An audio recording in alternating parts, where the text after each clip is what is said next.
السميع العليم من الشيطان الرجيم بسم الله الرحمن الرحيم الحمد لله رب العالمين وبه نستعين وصلى الله على سيدنا محمد وعلى الطاهرين وعلى الله عليهم أجمعين. Une vidéo à peu près d'une vingtaine de minutes pour parler de la théorie de l'équité ou bien la théorie de la justice selon les compagnons. C'est une vidéo pour compléter un peu la première vidéo qui avait été sur les chiites sont les véritables sunnites. Puisque dans ce discours-là, j'avais parlé de la justice en disant comme quoi chaque compagnon était considéré comme juste d'après eux, d'après les mukhalifines, et qu'entre autres, entre eux, ils avaient fait la guerre, ils s'étaient insultés, donc on pourrait vraiment pas parler d'attitude et de justice et même de sunna des compagnons. Donc c'est pour ça qu'en développant un peu ça, on peut considérer que c'est la deuxième partie. C'est pour cela que dans le playlist, Inch'Allah, quand j'aurai terminé cette vidéo, dans le playlist de Abdellah Maïsam, je mettrai en premier les chiites sont les véritables sunnites, et en deuxième partie, la théorie de la justice des compagnons ou bien de l'équité des compagnons, tout de suite après qui suivra. Donc en fait, je vais commencer mon sujet, Inch'Allah. J'ai un petit problème de micro là, excusez-moi. Allahumma salli. Oui, voilà. Donc en fait, la théorie de l'équité de tous les compagnons. Donc cette théorie signifie pour ceux qui l'ont adopté que tous ceux qui ont rencontré le prophète Mohammed sallallahu alayhi wa alayhi au cours de sa vie, cru en lui et qui sont morts musulmans, sont des compagnons, qu'ils aient rapporté ou non ces hadiths, qu'ils aient ou non participé à ces batailles. Tous ceux qui ont rencontré le prophète, c'est complètement ridicule, sont devenus des compagnons selon les mukhalifines. Pour ceux qui sont convaincus par cette théorie, les compagnons sont tous ceux que le prophète a vus ou qui ont vu le prophète, même s'ils n'ont pas assisté à ces assemblées. Tous ceux qui ont entendu sa voix sans le voir, comme les aveugles par exemple. Si nous prenons en compte qu'au cours du temps du prophète sallallahu alayhi wa alayhi, la différence était inexistante entre le gouverneur et le gouverné, qu'il passait seul dans les marchés et qu'il assurait lui-même ses propres nécessités, qu'il faisait le pèlerinage et la umrah, qu'il dirigeait une mission et un État, et qu'il n'a rejoint son Seigneur qu'après la victoire et la conquête. Après que les gens de la péninsule arabique soient rentrés dans la religion d'Allah, nous pouvons alors affirmer que tout individu de l'État du prophète aurait pu apercevoir le prophète ou être aperçu par lui, ce qui signifie nécessairement que tout un peuple a acquis le statut de compagnon d'après cette conception étrange. Ouais, vraiment le ridicule. Si ceux qui adoptent une telle théorie s'en étaient arrêtés là, ils n'auraient suscité aucun remous, mais ils sont allés au-delà des enseignements du Coran et de la Sunna, au-delà de la raison et de la logique, en avançant une règle générale qu'ils ont imposée par la force à tous les musulmans, qui consiste à dire que tous les citoyens de l'état du prophète sallallahu alayhi wa sallam étaient des compagnons et tous les compagnons étaient égaux. Alors on se demande pourquoi alors ils ont inventé un hadith complètement inventé qui dit les 10 Mubashirin fi Jannah, les 10 qui ont été à qui les compagnons à qui on a annoncé le paradis, comme quoi le prophète aura annoncé pour ces gens-là. Bien sûr, il existe certaines vertus de certains compagnons qu'on pourrait comprendre qui sont dans le paradis. Mais ces 10-là, si nous observons, nous trouvons beaucoup de faiblesses parmi ces 10. Entre autres, vraiment des ennemis, pas mal étaient ennemis du prophète et même de Ahlul Bayt alayhi salam.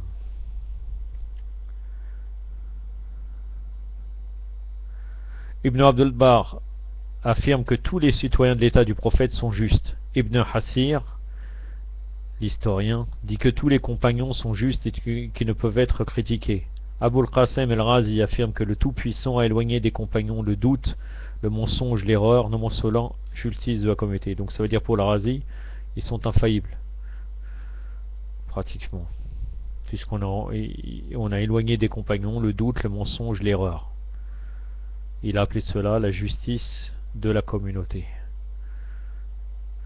Ibn Hajar affirme quant à lui que les Ahl al-Sunnah sont unanimes à considérer que tous les compagnons sont justes et seules quelques exceptions refusent d'y croire.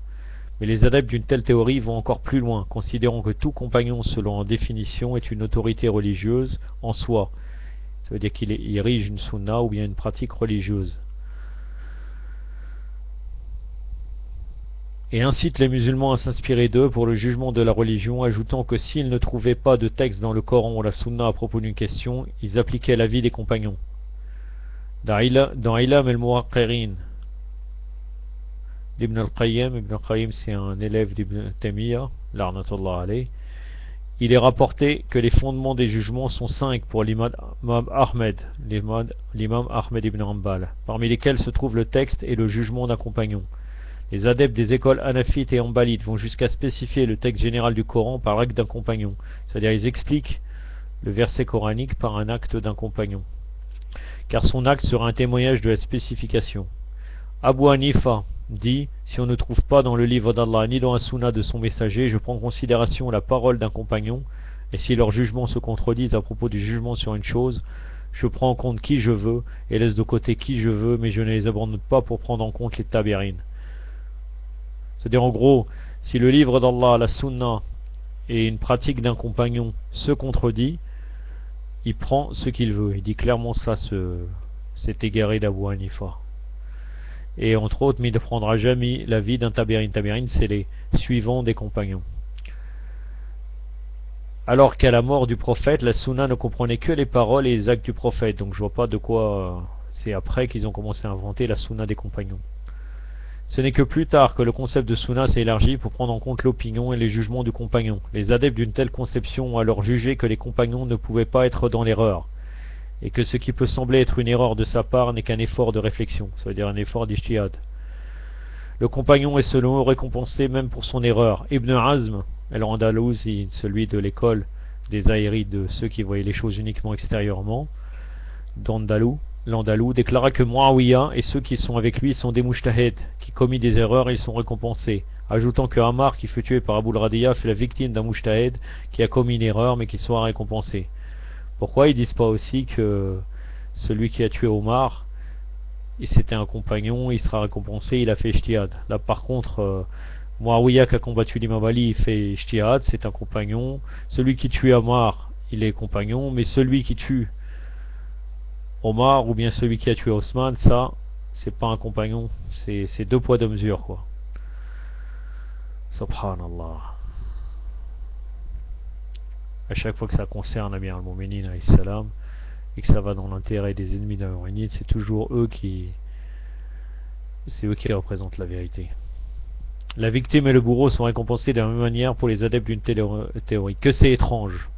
Il est vraiment curieux que les adeptes d'une telle théorie ne font pas la différence, comme Allah et son messager l'ont fait entre le croyant et l'hypocrite, entre les premiers musulmans et les autres, entre ceux qui ont immigré et ceux qui ont refusé, entre le savant et l'ignorant, entre ceux qui ont combattu Allah et son messager par tous les moyens jusqu'à être obligés, pour échapper à un vilain sort, de se rallier à la nouvelle religion, par hypocrisie, et ceux qui ont soutenu Allah et son messager soient bannir du vrai à tout moment. Ibn Taymiyyah, l'arnatullah alayh, considère Muawiyah comme Ali ibn Abi Talib, alors que Ali a pris la tête du groupe des croyants, et que Muawiyah, son père et ses frères ainsi que ses proches ont conduit le groupe des associationnistes pendant la période de la lutte entre l'islam et la croyance et l'incroyance.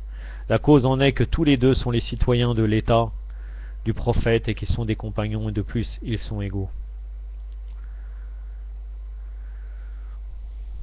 Les adeptes de cette théorie ont nié le fait que la justice et la perfection du compagnon exigent des particularités et que ceux qui les portent peuvent être taxés de justes. Si le compagnon était tout juste, il n'y aurait pas eu de sédition et la communauté n'aurait pas été divisée. Le compagnon n'aurait pas tué un autre compagnon, car le juste ne tue pas une âme que le Tout-Puissant a déclarée inviolable. Et ils ne seraient pas tués entre eux s'ils étaient tous justes. Hormis dans le droit, et ceux qui s'entretuent ne peuvent pas être tous dans le droit. S'ils étaient tous justes, la situation n'aurait pas été ainsi, le califat n'aurait pas été la propriété de celui qui gagne.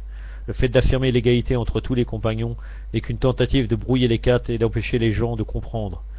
Malgré le temps passé, ces gens disent encore cette communauté est infaillible, aucun des membres n'a failli, il ne faudra en parler que dans le bien, il est inutile de connaître le juste de l'inique, car ils sont tous dans le droit et le fait d'en parler en ces termes constitue une atteinte à la sacralité de certains citoyens de l'état du prophète qui sont tous égaux. Pour garantir le maintien du silence au sein de la communauté, les adeptes de cette théorie ont émis des jugements selon lesquels tout musulman qui critique le comportement d'un des citoyens de l'état du prophète se voit renié par la communauté, c'est-à-dire il sortirait de l'islam. Pas de fréquentation, pas de prière sur lui après sa mort. Il va sans dire que de tels jugements sont sans effet puisqu'ils proviennent des gens qui n'ont aucune autorité en la matière. Tout en sachant en plus de ça que même le prophète a prié sur l'hypocrite. Et d'ailleurs, même celui qui est exécuté selon la loi islamique, il a le droit qu'on prie sur lui.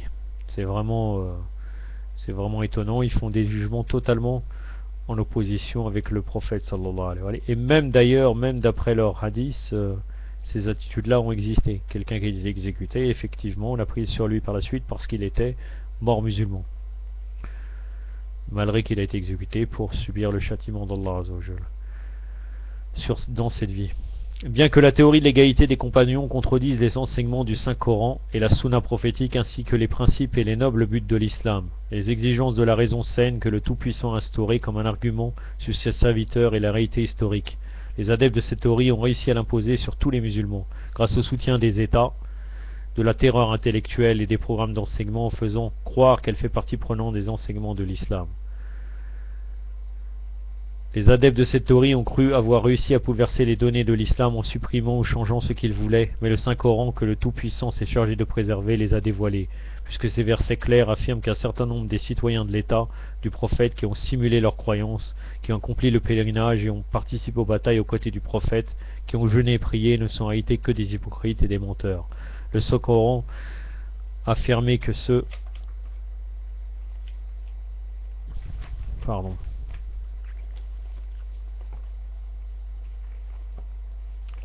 Le Saint-Coran a affirmé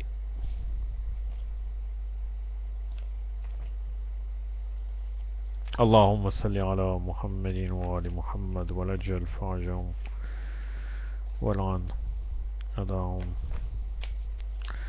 Donc le Saint-Coran a affirmé, excusez-moi j'ai eu un petit problème. Le Saint-Coran a affirmé que les musulmans qui ont prétendu être musulmans et ont érigé des mosquées ne sont que des hypocrites. Ils affirment aussi qu'une partie des habitants de Médine sont non seulement hypocrites, mais vivent et se complaisent dans l'hypocrisie. Le Saint-Coran aborde de même la situation des nomades arabes qui furent des mercenaires en expliquant leur ignorance et la fausseté de leurs croyances. Tous ces gens ont rencontré le prophète, ont simulé l'islam et sont morts dans cet état. Comment peuvent-ils être les adeptes de la théorie de l'égalité des compagnons, faire concorder les déclarations du livre saint avec leur jugement?